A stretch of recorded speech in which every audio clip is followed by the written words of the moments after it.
All right, welcome back, everybody. Today, I want to talk about something that I found doesn't get spoken on in depth about is narcissists in friendship type settings, right? That type of narcissistic abuse in friendship type settings that a lot of people entertain and have these individuals around as friends. And because you've grown to have a certain familiarity with them, you've learned to accept them in your mind. You just put it as that's just who they are, right? But these indeed are narcissistic type of individuals. So I want to go over it because it gets overlooked, but it's equally impactful, just as narcissistic actual intimate partner relationships. Most of us only imagine that, okay, this can only be in relationships, but narcissists do operate in many different capacities and settings and so forth. So I just wanted to go over that. Maybe it can give people some clarity in how to differentiate it, but they are similar at least. One of the things I notice is, and this is just over the years of what I've compiled to notice, not only from my personal observation, but through other clients as well and their situations. And the exploitation of emotions is one of the things you can first look at as the baseline go-to for a narcissist is the exploitation of your emotions. Trying to create a bond first and then gain that control and validation, right?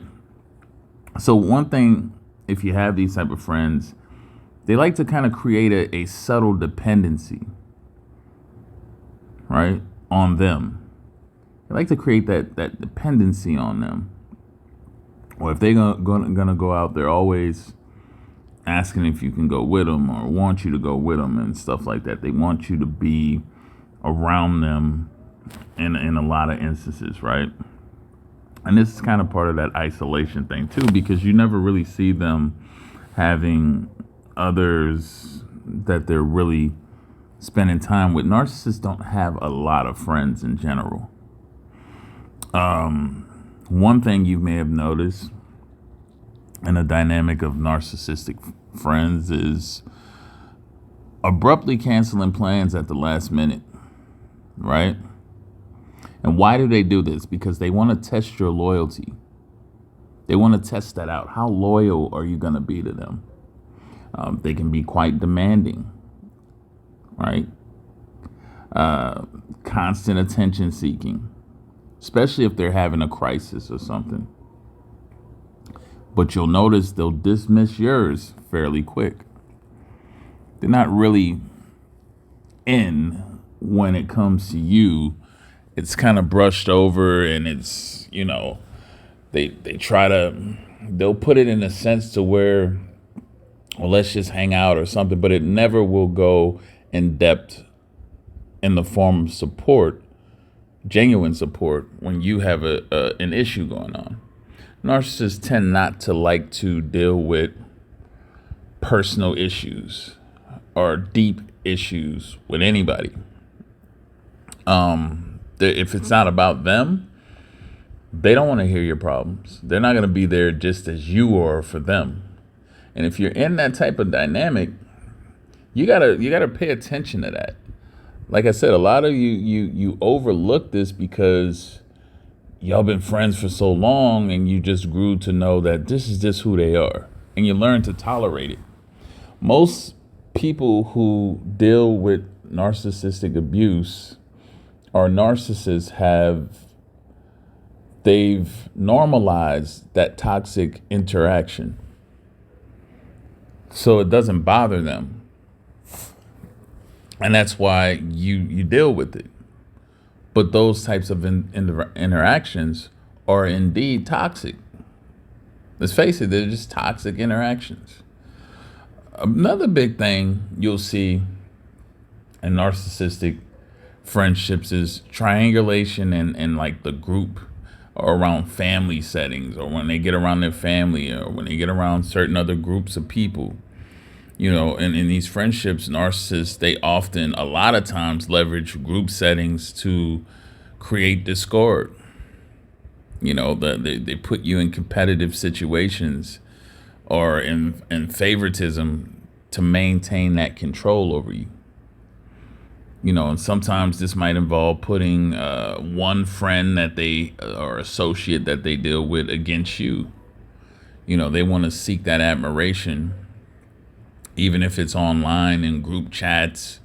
They'll exaggerate a lot of their accomplishments, or the main go-to that seems to be prevalent now with narcissists, what they really go to is victimhood. Victimhood is a winning thing, and it's major for narcissists, and it's one of the things that they, really, really lean on. In essence, playing that victim. It's a major thing for them, and the thing about it is,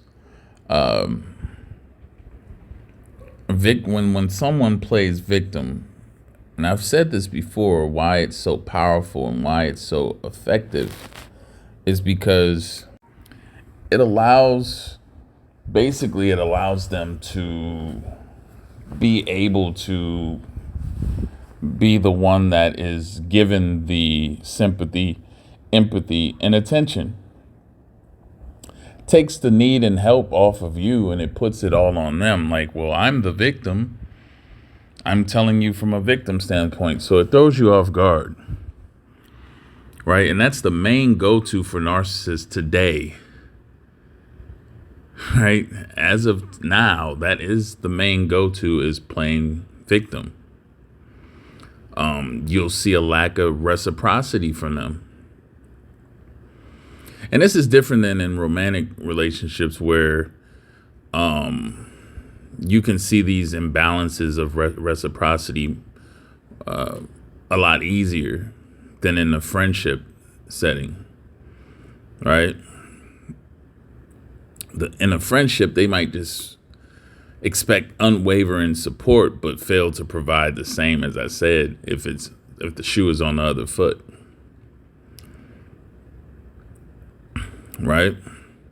Another one that doesn't get mentioned, I think I see it a lot, is identity, where they're identity undermining. Right? And this is where, friendships are supposed to be to empower both of you, right? Y'all come together as a unit, y'all a strong unit. However, how can I say this? In a narcissistic friendship, they're going to undermine your achievements a lot. And a lot of times it's very subtle and passive. Or it can come in a passive aggressive way to belittle even your choices or make jokes at your expense. They want to erode that confidence over a period of time. Because again, it will lead into appearing that you need them as a secondary advice or to look at. If you find yourself in these things, folks, realize what's going on. These are not healthy interactive dynamics in any type of way. It's not.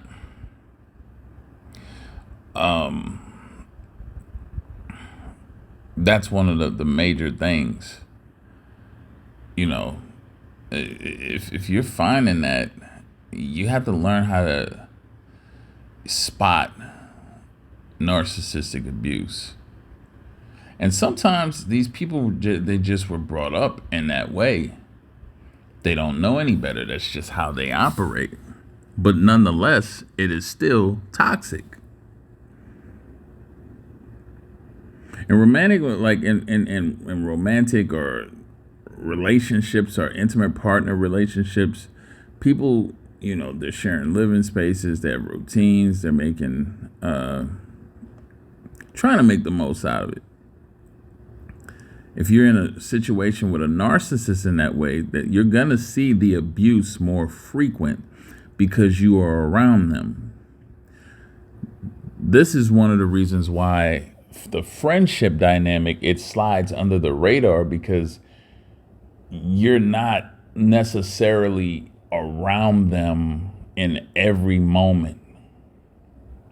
It's how a lot of you have narcissistic friends and don't see it because you're not around them. Remember, in an intimate partner setting, you're spending way more time around this person and bound to catch and be on the bad end of a lot of their negativity.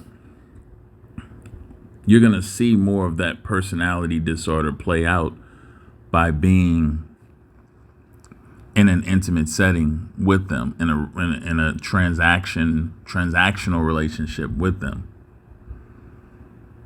right? But in a friendship, these type of things can be sporadic, and that's what leads to prolonged confusion about that actual friendship health, at least, of how that plays out. Some narcissists are a little bit more bold. They're gonna show you in that friendship setting. It's just gonna be more over because they really got it bad, and it's their way or the highway, and they're constantly forcing their opinions, their ways, thoughts to be. You can see the power struggle, right?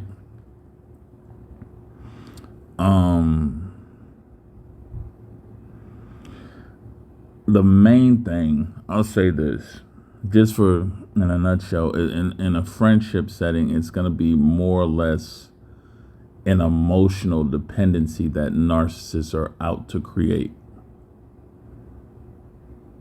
right? When they're going through it, they may have someone else that they're in an intimate partner relationship with. When they get into it or go through it, they expect to be able to call you 1, 2 in the morning and you be there at their beck and call to talk about problems that they've caused, that you've had numerous conversations or something with them. This is just one example. And a lot of you will be that loyal person because you've been that way throughout this toxic friendship. And you'll sit up there and you'll talk and you'll try to walk and guide them through. But if you notice, it's the same thing happening over and over again with them. Right?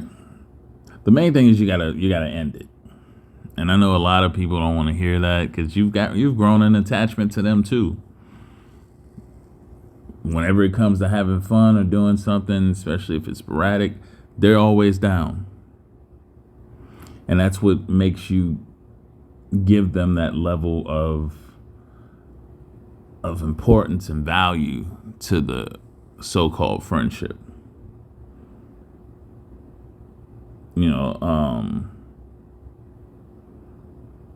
That's just what it is.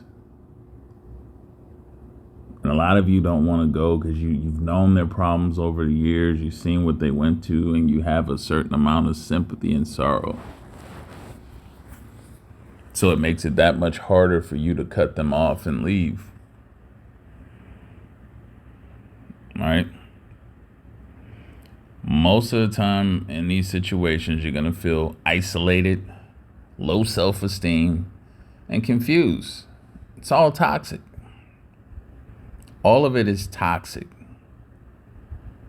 You have to recognize the red flags in these situations. There's going to be consistent one-sidedness, frequent guilt tripping, passive aggressive remarks, a pattern of drama, chaos, always going on in their lives.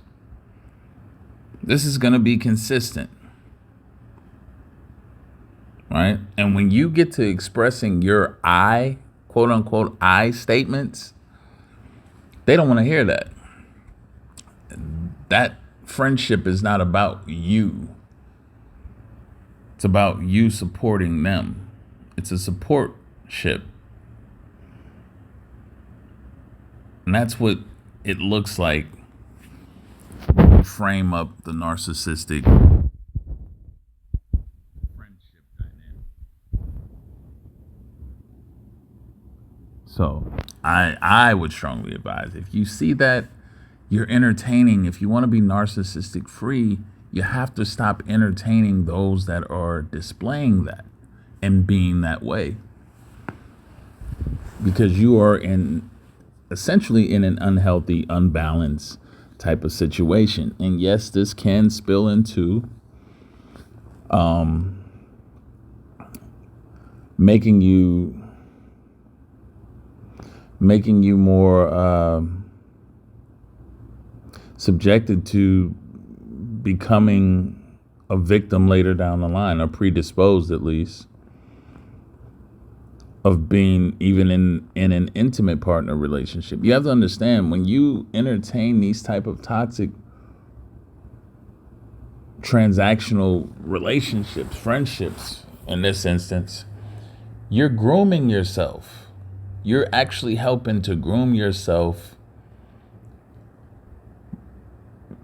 to be tolerant of narcissistic type of individuals. You're creating a hard, thick layer that can deal with it.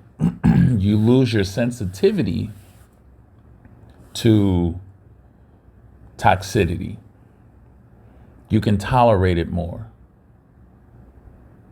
You don't want to get to that point where you build a high tolerance for toxic relationships of any sort. But the more you deal with these individuals, the more you develop alternative coping mechanisms and excuses to why. And next thing you know, when it's time for you to involve yourself in an intimate partner relationship, then guess what? You're that much more likely to stay in one. Because you've had a friend all these years the same way. So you automatically come to an unhealthy understanding of what you need to do in that situation and how it plays out, because you'll say to yourself, hey, I've had a friend just like this for this long or whatnot. And you may truly be loyal to your friend. And so you figure, well, because it's a friendship and it worked, I can handle this. But make no mistake about it, they're totally different. It's going to play out totally different. Again, I said the friendship, you're not around as much. You're not exposed as much. You're not seeing the other half of that ugly side of that narcissistic individual. You're only getting a piece.